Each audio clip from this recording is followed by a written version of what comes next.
If you spend most of your day sitting, I recommend you watch this video until the end and apply both the exercises and the tips, because I assure you they can change your life.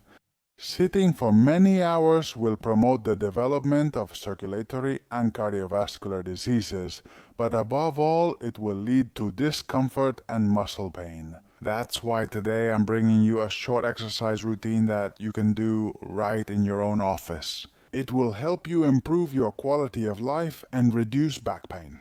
The first and very important exercise focuses on the hip area, and it will help us stretch all those deep rotator muscles that have a very important connection with our back.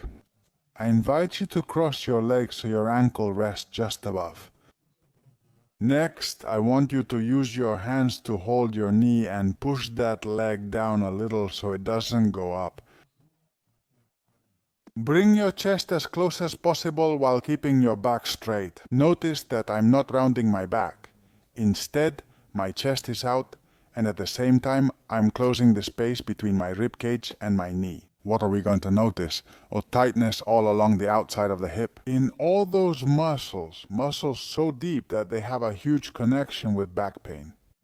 We'll hold for 15 seconds. Knee down, chest closer to knee, and I keep my back straight. We're already at 10. And 15 switch sides. Support your leg, cross it opposite leg. Pay close attention. My ankle is resting at the level of my thigh. With my hands, I wrap around my knee, push it down a little, and from here I bring my chest closer to it. The tightness becomes noticeable at the hip level. And again, I stay very upright with my chest lifted high. I don't want to round my back too much. We hold for another 15 seconds.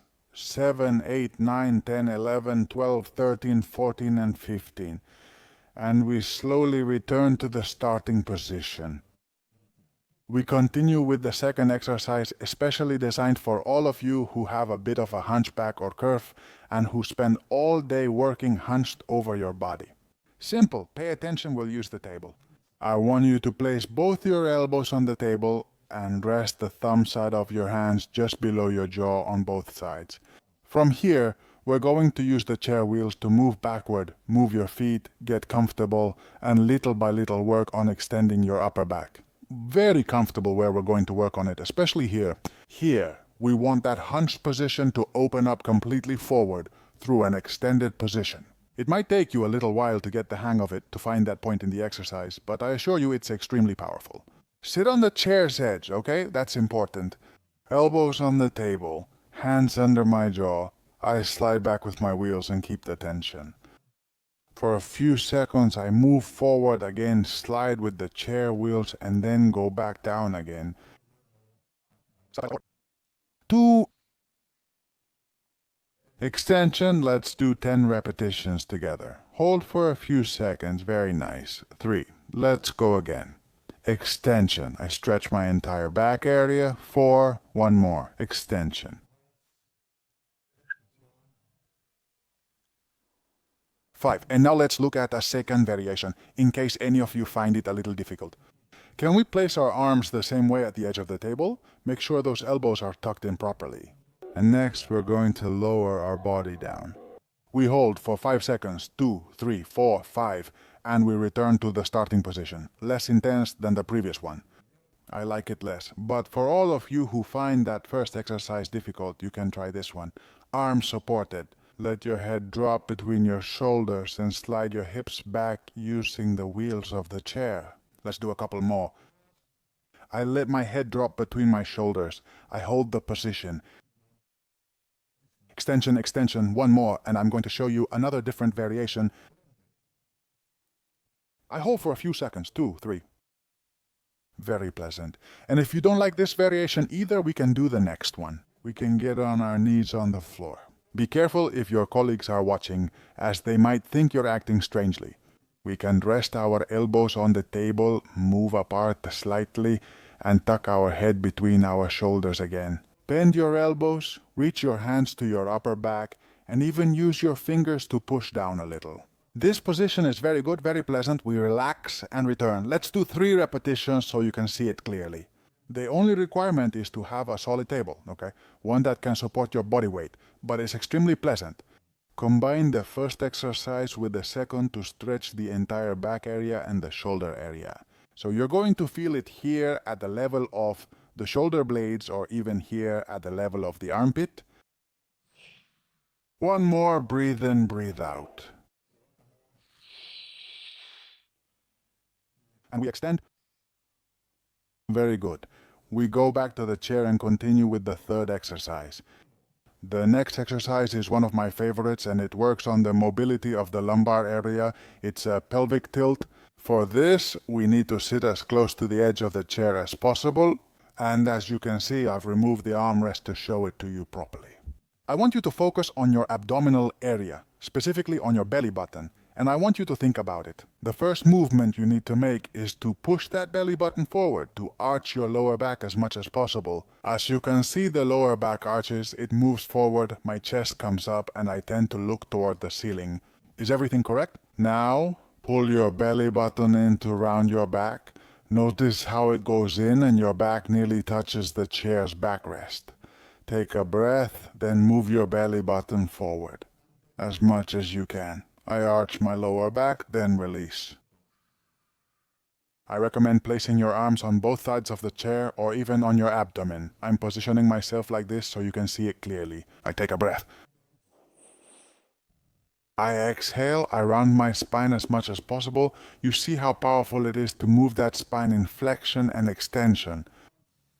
We feel muscle contraction back here in the pillars of the spine, the paravertebrals, and then we engage the abdomen, the navel, deep abdominal contraction, and we round the back as much as possible. I inhale. If you sit too far back, you'll hit the chair and it won't make sense. I inhale. Let's do 4 more. I inhale, I inhale. We exhale. 3, I inhale. Very good for the whole spine. We exhale. 2,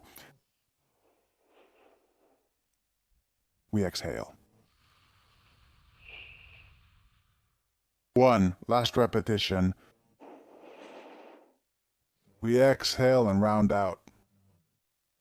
Perfect, great exercise. The next one, focused more on the dorsal area between the shoulder blades. We're going to need a towel. You can use a sweatshirt, you can use a bag, you can use a trash bin, a stack of papers, whatever you want, but it's important that it has some volume, okay? When placing it on the chair, the support should be about shoulder blade height. As I've mentioned, I'm tall, so my support is a bit low, but it's perfect. From here, I want you to focus on your arms and place them like this, interlaced at the back of your neck. And again, we're trying to open up that chest, trying to separate those shoulders as much as possible, and work against the hunchback of Notre Dame posture. Alright? From the hunch position, inhale, and as you exhale, open your elbows and look up. Lean on that towel, so it acts as a fulcrum, as support, and opens your chest as much as possible. Oh, forward. We take a breath together, elbows in front. I round my back a little, exhale and open my elbows as much as possible. Look at the ceiling and hold. Extremely pleasant. Notice the contraction on both sides of your spine. I'll do one here so you can see. I exhale and open as much as possible, leaning on that towel. 3, I inhale. We exhale. 4, I inhale. We exhale. 5, I inhale from the front, I extend to the back. 6, not only do I open my elbows, but I also push out my chest and look up at the ceiling. 7,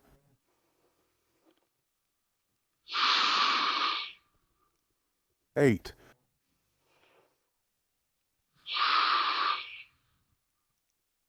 9, last repetition, rounding, stretching. I lean on the bar, using that fulcrum to work my chest properly. Amazing sensations, amazing results.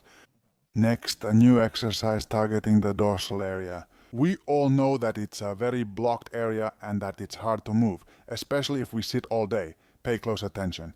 I want to place my forearm on my right thigh, making sure it's fully supported. I'll put my other arm behind my neck and let my elbow point outward. Just like in the previous exercise. I'm going to move my elbow toward my left knee and then open up as much as possible while exhaling, and my gaze follows the movement of that elbow. 1. I inhale, touch down, exhale, and go up as much as possible. You can lean here, okay? It's fine. 2. We inhale down, exhale. 3. We inhale. 4. We're going to do 7 with the left, 7 with the right to do it more or less. 5. We have 2 left. I inhale, touch down, and exhale. 6. My eyes always follow that elbow. How does it feel? Are we going to notice them at the shoulder level, at the front of the shoulder blades, or even at the lower back? I place my left hand at thigh level, forearm supported, and move the other arm to the back of my neck. I take a breath. My elbow touches down. I exhale and look up. You're likely to reach further on one side than the other. We are human beings. We are asymmetrical. We have one side that's more mobile than the other, so you don't need to worry. One side is more mobile and stronger. We take a breath. That's 4. Shh. 5. 6. 7. Shh. And that was the last one, so we're not gonna do the 8th. Let's go with the last exercise, for which we'll need a broomstick. If you don't have one like this in your office, that's okay. You can use a towel again, a jacket, a sweatshirt, whatever you have. If it has some weight, even better, but the stick is very helpful. We sit all the way back. Note that I place my buttocks at the very back. Keep your legs shoulder width apart and hold your stick directly in front of your nose. Knees, chest up, out, arms fully extended. Let them touch your knees, and from here we're going to work the hinge at the hip level, okay? Take a breath and gently lower your back forward to about halfway down your shins, or lower if possible. Exhale, shh. Return to the top on your knees. Pay attention. It looks easy but isn't, okay? I don't make this movement with my back. I don't round my spine. I don't try to go too low. What I want is for my back to be completely straight, and for the movement to happen at the hip level, and therefore work those muscles in the lumbar area. I inhale deeply, shh, then exhale. I go up 2. Let's do 10 reps together. Breathe in, shh, out, shh. 2 or 3, I don't know. We've already lost count. 4. Slowly, okay? I want it to be a very controlled movement. We go down. Where are we going to set it up? Especially at the lumbar level in those 2 muscle columns we have on both sides of the spine. We're halfway there. And if you like, you can add some weight here, or you can take an Olympic bar to your work. Shh, as long as your co-workers allow it. Shh, sounds perfect to me. 6. Shh. 7. Go as low as you can, okay? Some people start to feel discomfort here. Others can go much lower and don't feel anything. 8. Remember, the lower you go, the harder the exercise gets, okay? 9. Shh. Although it looks simple, it can be very challenging. Sure. Great for your lower back. Well done. 10. This little routine has been extremely helpful, and I'm sure it's going to bring you a lot of well-being at your workplace. Don't forget that movement and changing positions is what your back likes the most. It doesn't want to stay still. And that's why alternating between standing and sitting positions is tremendously effective for preventing pain and maintaining good back health throughout your life. Simply count how many years you're going to work sitting in a chair and draw your own conclusions. I sincerely hope that all the content in this video has helped you and that you can share it with your coworkers at the office. I'm sure that exercises like this can help them save the health of their back, and that you repeat it, that you stay consistent. With consistency, we will achieve lasting results and keep our spine healthy for the rest of our lives. That's all. I say goodbye, and thank you from the bottom of my heart for staying until the end, and I hope to see you again in one of my other videos. Bye, friends.